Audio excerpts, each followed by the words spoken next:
The July 9th Executive Committee meeting. And before we do that, I will entertain a motion to allow Tom Reed as well as Commissioner Robert Walker to join via Zoom. So moved. Is there a second? All in favor? Aye. Motion passes. Did we have any public comment for today?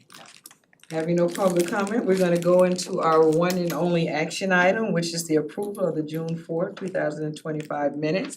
Hopefully everyone had an opportunity to review that. Now I'll entertain a motion to accept those minutes. So moved. Second. All in favor? Aye.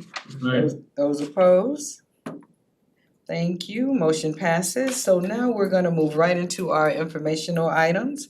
And we're going to welcome Ms. Trish Collins and our own Brad Miller to give us information in regards to the new CEO evaluation form that came out of a question and recommendation from the commissioners here in those regards. Is Trish here?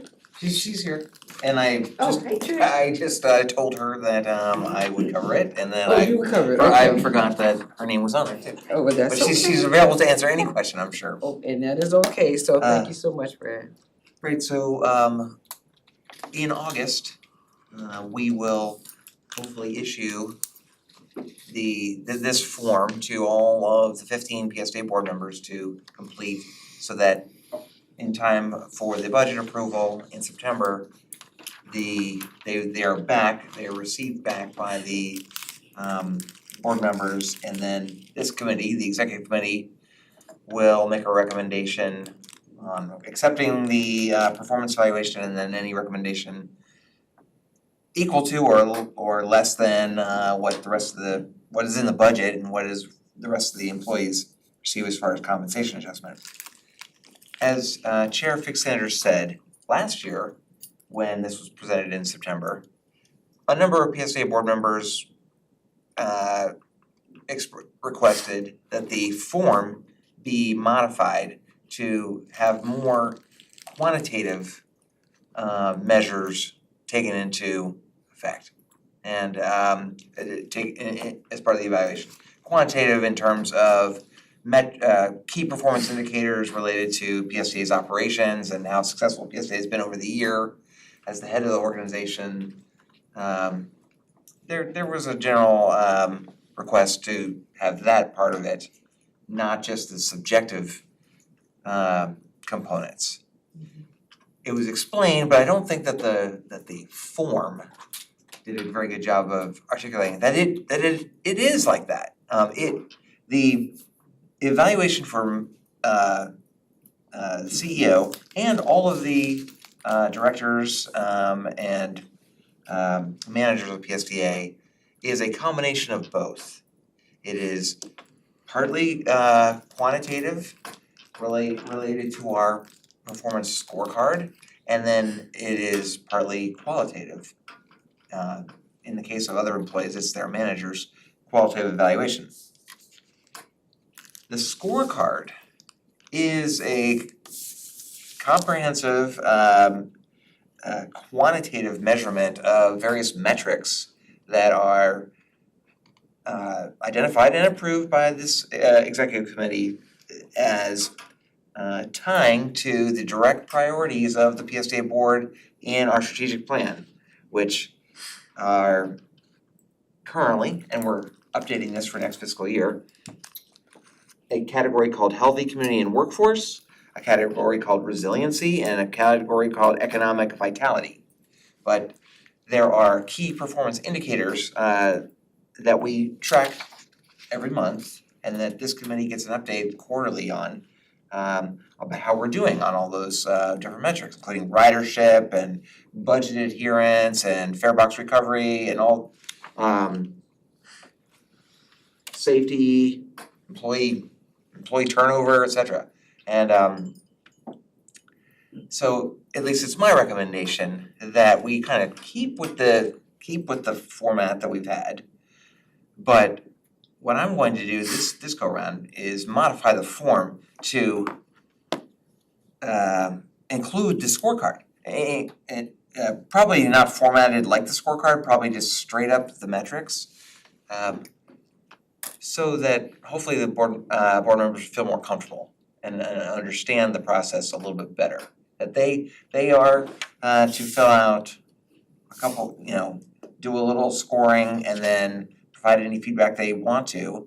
But then in the end, the overall score is actually 75% related to the quantitative results of PSTA, and 25% of it is the qualitative. And the combined score is what ultimately gets scored. Don't know if I'm making sense, but that is my recommendation. That I just don't think it was clear, the process the form wasn't very clear last go around because mainly it was just the qualitative and they thought that was all. I'm thinking that maybe they didn't understand not exactly how the quantitative measures played into it. But if the committee thinks otherwise, or has any other suggestions, I'm happy to take those. Now, the PSTA staff, we have been going through the categories for the qualitative evaluation that you can see on page 3 and Trish has done a great job of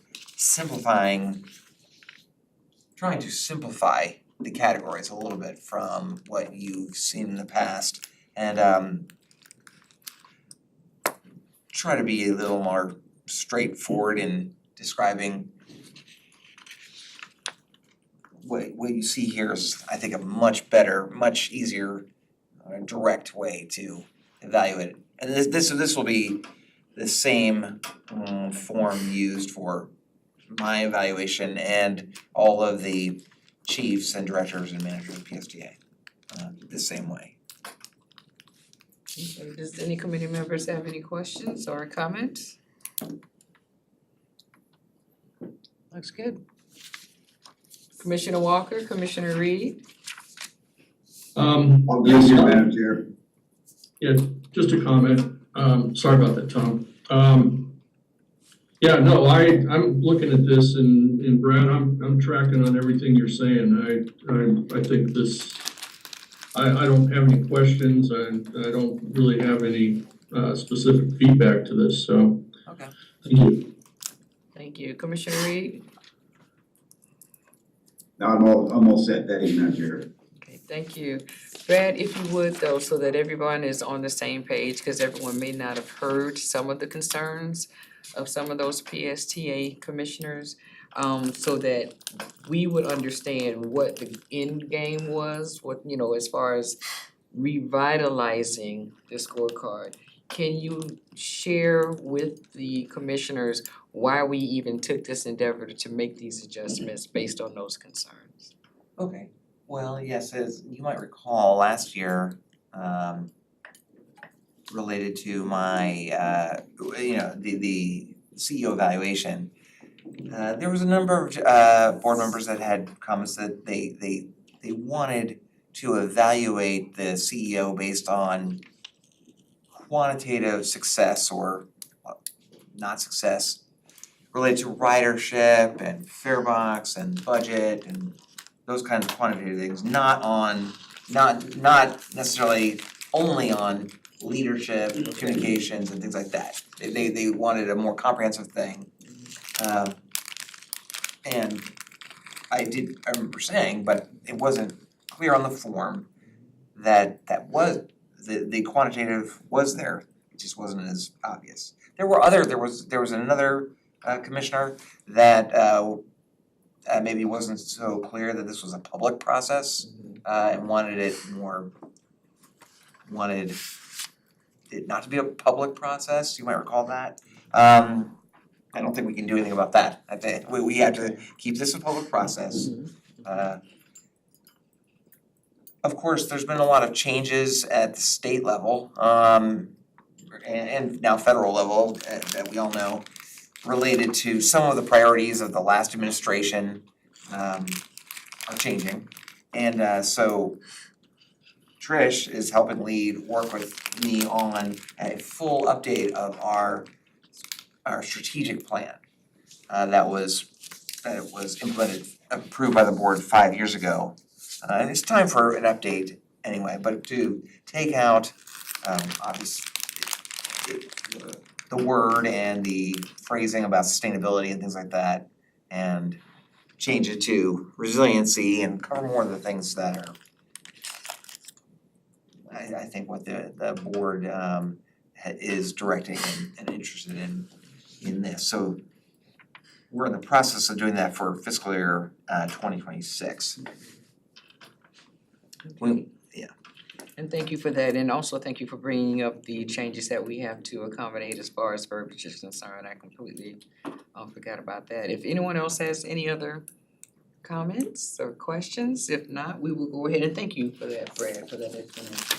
So now we will go ahead and move on to our informational item 4B, which is the draft of the July board agenda. And again, that would be our very own Mr. Miller. Yes, thank you. One of the main items on the agenda for this month will be the approval. We're very excited to approve the construction contract for the Clearwater Station, the transit center there. For Commissioners Reed, I will pass it off to Al Burns to give a little update on the bidding for the construction of the project. Good morning again, Madam Chair. Al Burns, your highly motivated procurement director. Good morning, Commissioner Reed. Just want to make sure I acknowledge that you're here, since you're the chair of the Finance Committee. On June 6th, we released a solicitation for the construction project at Clearwater. Everything is going great. We've received phenomenal responses to it. I think we've had over 70 contractors download the solicitation. Out of the 70-something contractors, a lot of them are general contractors, and I was confident coming into this week that we should get four bids. The bidding community or the vendor community reached out to us and asked for extensions. One asked for 2 weeks, another asked for a week, and I kind of split it in half. And last night, after talking to the director of Project Management Office, Mr. Lucian Campello and Brad, we decided to extend it for a week. So the bid opening will be next Thursday at 10 a.m. while Brad is in DC. So I'm pretty excited about that. We've put a lot of blood, sweat, and tears into this solicitation. The architect and engineering firm, CDM Smith, has been doing a phenomenal job. We received a lot of questions, and that's what it boils down to. I would say after the question was couched to me last committee, no abnormal questions. It's just part of the process when the people who actually have to build it are looking at the design drawings from the engineering community and the designer CDM Smith. I anticipate that we're going to get probably 3 or 4 bids. I honestly do. And by us answering all the questions and extending this, I think it puts us in a better position for people to sharpen their pencils, I might say it in that way. So I'm highly motivated, super excited. Staff, PMO office, the project manager, Elizabeth Fazio has been doing a great job on it, and along with the contracting officer, Alex Mercano. I'll let Brad talk about the finance committee and how we want to address that, or do you? Yeah, sure. So the issue, the reason I asked Al to come and update the committee on this is this puts us a little bit, this extension puts us a little bit out of whack with the board or committee cadence for approval.